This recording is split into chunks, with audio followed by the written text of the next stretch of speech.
Bentornati a Scoring for Films da Vito Lore e Fabrizio Campanelli. Allora, nuova stagione, Fabri, riprendiamo. New season. Abbiamo delle idee pronte per l'anno nuovo e partiamo subito alla grande, perché oggi parliamo di una colonna sonora, di un film che tutti conoscono, ma ne parliamo in un taglio leggermente diverso che se poi prende piede.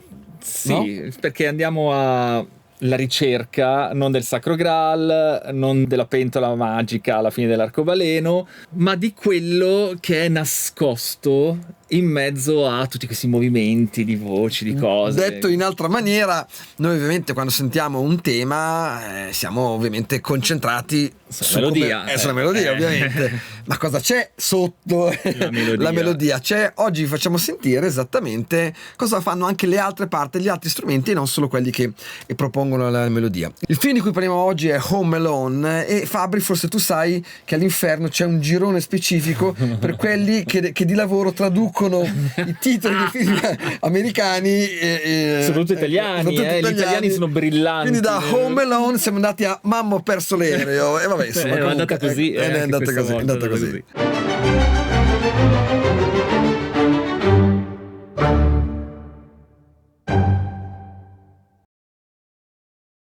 Film del 1990, film di grande successo, e oggi guardiamo in particolare uno dei temi principali e lo scomponiamo, lo sezioniamo come degli allegri chirurghi. Ma John Williams doveva farlo questo film? No, non doveva farlo.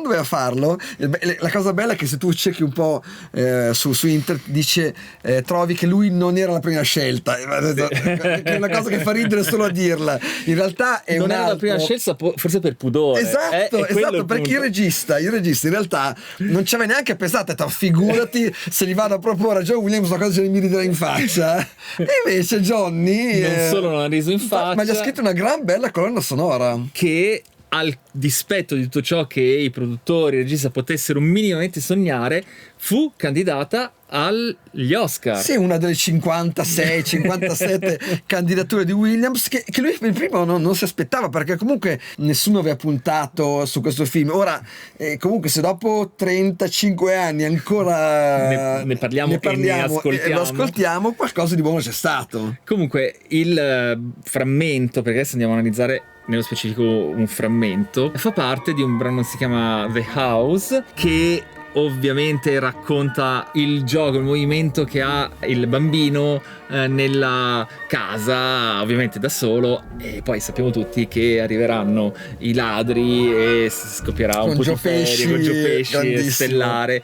Ma lo stile di John Williams è uno stile che va a pescare quella cosa, quel linguaggio che noi diciamo sempre di stare attenti, di evitare. Non fatelo a casa, cioè il Mickey Mousing. Esatto, però quando una cosa la sai fare e la fai così bene, l'idea che aveva Williams era quella di trasformare, se vogliamo, il film in una sorta di cartone animato.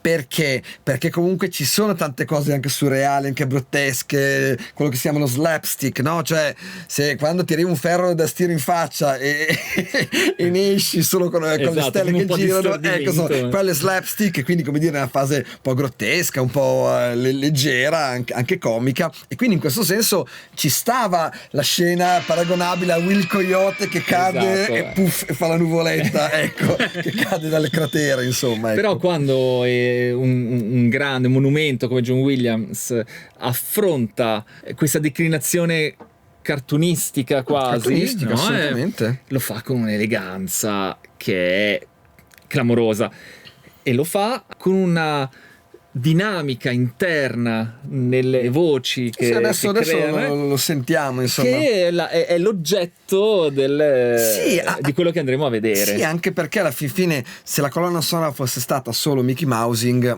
non avrebbe detto niente di che, per cui c'è anche quell'aspetto, ma a fronte a questo sono due temi, uno molto famoso che è Somewhere in My Memory, che insomma che è ancora oggi molto, molto eseguito, ma in particolare vediamo una parte dell'altro di tema. The House, e andiamolo a vedere sul nostro sequencer.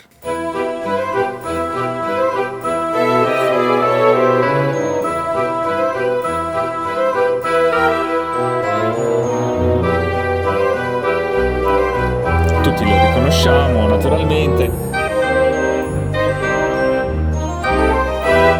Siamo Stiamo ascoltando ovviamente strumenti virtuali, certo. In questo caso i nostri amatissimi SWAM di audio modeling. Disclaimer: non abbiamo lavorato sulla precisione del suono che possiamo raggiungere, eccetera, insomma. eccetera, ma quello che ci interessava è avere delle sezioni singole, e gli SWAM ci consentono subito, pronti via, anche senza dover andare a cercare la fedeltà con i 1000 parametri che possiamo manipolare, per ascoltare che cosa? Già una prima stesura complessiva di quello che abbiamo tra archi, legni, il triangolo, la percussione e il glockenspiel, con un'aggiunta del trombone. Sì, la cosa fantastica di questo tema è che è pieno di sporcizie musicali, cioè si bemolli che fanno pugni col si naturale, il fa naturale che pesta i piedi al mi, insomma, e tutte quelle cose che potrebbero dare l'idea di sporcizia in realtà danno una vivacità e un carattere che è perfetto per questo film. Quali sono queste voci nascoste? Allora, innanzitutto io direi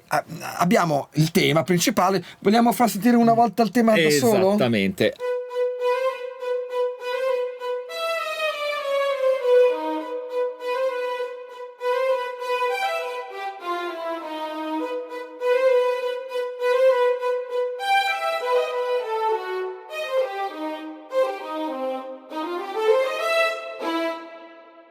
Ecco, se c'è una cosa in cui Williams è veramente maestro, è non solo scrivere dei gran bei temi, ma dare a tutte le altre parti una grande dignità, potrebbero teoricamente vivere di vita propria. Esattamente, questa è una particolarità di Williams, che è la regola aurea per approcciare la scrittura, la composizione, cioè quella in cui il tuo discorso è esplicitato non solo da un elemento affidato a una unica sezione o a unica melodia, ma è affidato alla combinazione di più elementi e di più melodie. Proviamo a sentire solo i violini secondi e vediamo che effetto abbiamo.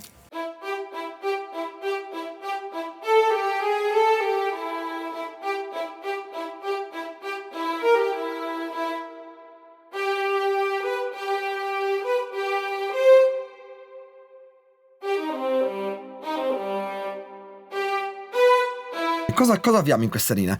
Abbiamo una parte ritmica, quindi che ci dà il senso del ritmo.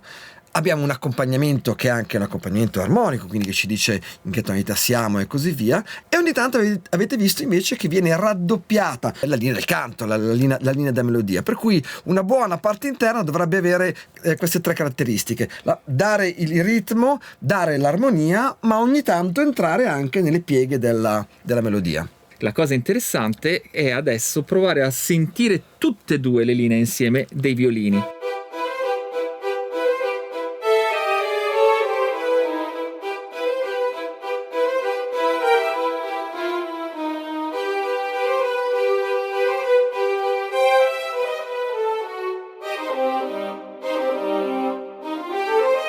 C'è una nota molto importante per lo sviluppo del tema, che noi sentiamo che poi sarà anche rafforzata da altri strumenti, che è la seconda nota dello staccato.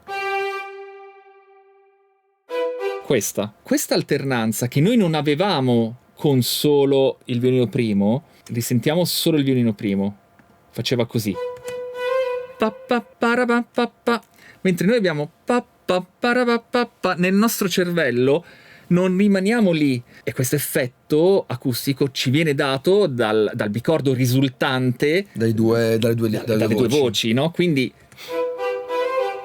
l'effetto bellissimo, meraviglioso è che i 20 secondi si alternano mi e sol che è più alto, mi e sol che è più alto, ma l'effetto risultante con i primi è quello di una discesa, cioè ci sembra che la melodia e questo è una cosa che mi manda fuori di testa, perché solo con questa alternanza c'è questo effetto acustico per cui il tema sembra e invece no, è un'illusione, è pazzesco, questa cosa mi brucia il cervello. Andiamo avanti, vediamo le viole.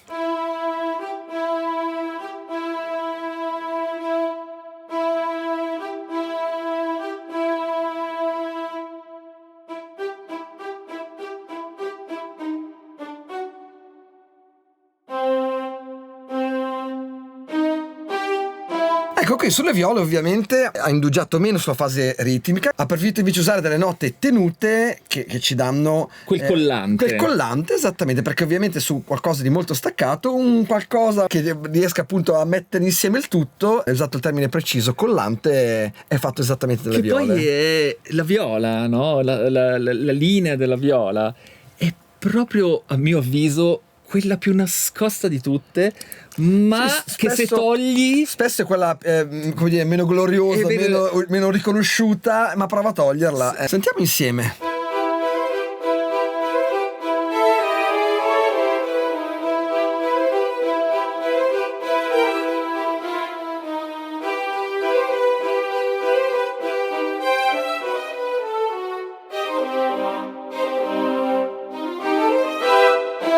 Già cominciamo ad avere una visione del risultato finale. Ascoltiamo subito la sezione dei violoncelli, che ci dà un motore anche lui distaccato, interessante.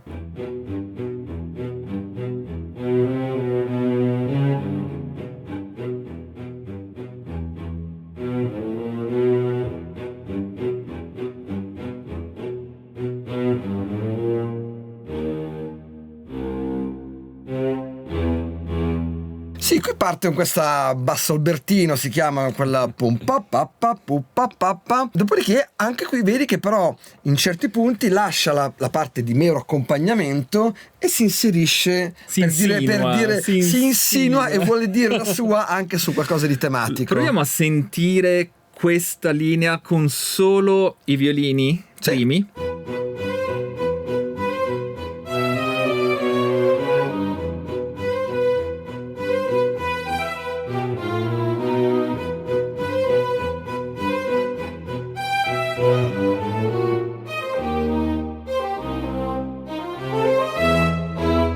Una cosa meravigliosa è la forza di avere delle linee che ti fanno dimenticare del percorso armonico. Esattamente con un meccanismo analogo, se vogliamo, a quello per cui quando stai vedendo un film non fai caso alla musica perché l'insieme ti sta coinvolgendo. Funziona. No? Funziona. E poi dici, ah cavolo, ho sentito una musica bellissima, andiamo a vedere cos'era, come faceva di preciso.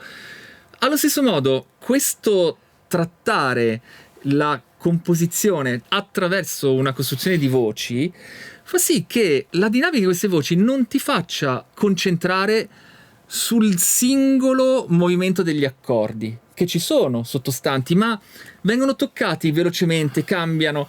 È un qualcosa che ti consente di anche stare fermo sullo stesso accordo, tanto, ma con questa varietà di cose che succedono dentro, far sì che tu possa non accorgerti, possa non stancarti, possa non accorgerti che sei sempre magari sullo stesso accordo. Bene, proviamo ad ascoltare adesso tutta la parte degli archi, per il momento ancora senza contrabbassi.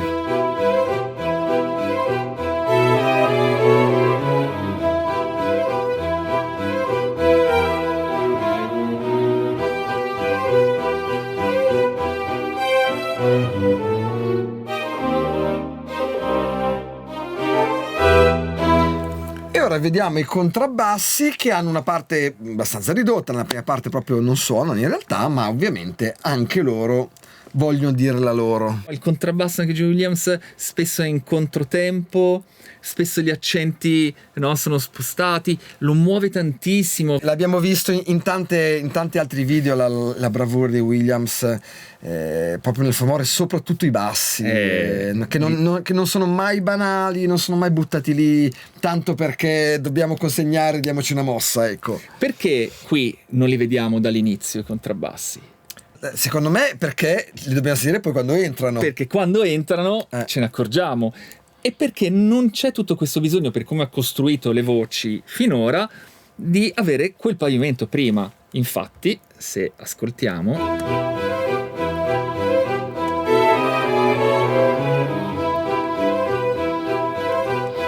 Attenzione. Eccoli che entrano. Eccolo. È bellissimo.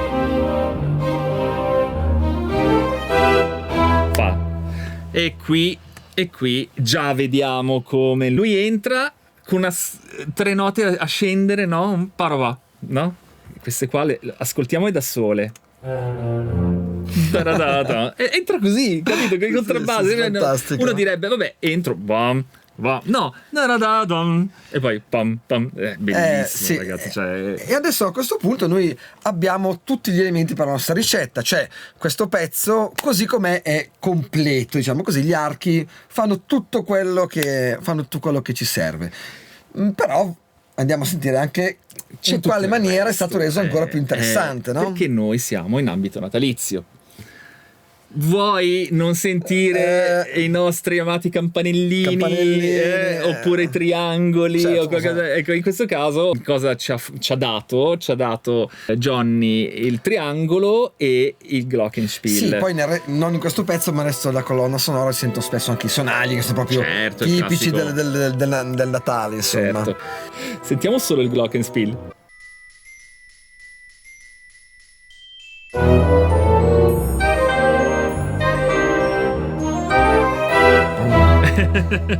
Bene, allora ripeto, qui musicalmente c'è tutto quello che Johnny vuole farci sentire. In realtà ha aggiunto degli altri strumenti che non dicono nulla di nuovo dal punto di vista musicale, raddoppiano fondamentalmente quello che fanno gli archi. Ciò che dovevamo avere ce l'abbiamo già negli archi. Però abbiamo un sapore diverso. Per esempio, con una classica cosa che si fa quando si orchestra, si abbina il violoncello con il fagotto o i fagotti, insomma. Velocemente ci diamo un'ascoltata ai celli solo. Mettiamo il fagotto. Ecco che va a renderlo più rotondo, no? Più... Sì, cambia ovviamente l'impasto e soprattutto il fagotto, che dai tempi di Ducad, l'apprendista stregone, esatto, che ha proprio questo carattere che porta un po' al magico, ma senza nuocere, al mistero, ma mai alla minaccia. Esatto. Ecco, insomma, il fagotto sembra che l'abbiano concepito per questa roba qui. Oboe, flauto e clarinetti completano l'insieme dei legni con cui lui va a colorare tutta la base degli archi. L'oboe praticamente raddoppia la parte della viola, ma in un'ottava sopra, e poi già l'oboe, esatto, è uno strumento con molta punta, per cui lo sentiamo sempre. Lo senti ovunque. Cambia ovviamente l'impasto. Proviamo a sentire i legni insieme, solo i legni.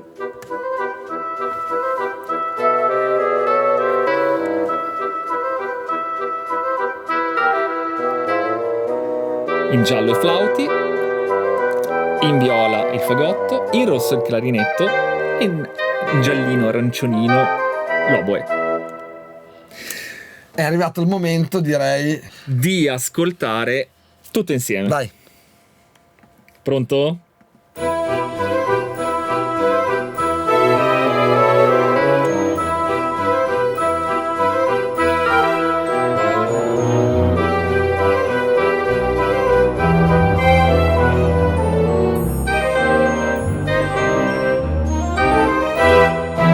Ecco che questo carattere fiabesco viene dato tantissimo dalla sovrapposizione dei legni. Se fosse stato solo archi, ci saremmo persi sicuramente una parte della magia, che forse ci fa risalire anche indietro nel tempo con questo, vogliamo dire il flauto magico, no? Sì, sicuramente, insomma c'è un qualcosa di ancestrale, e in questo i bravi compositori e i bravi orchestratori sanno andare a toccare anche con questi trucchi del mestiere alla fin fine.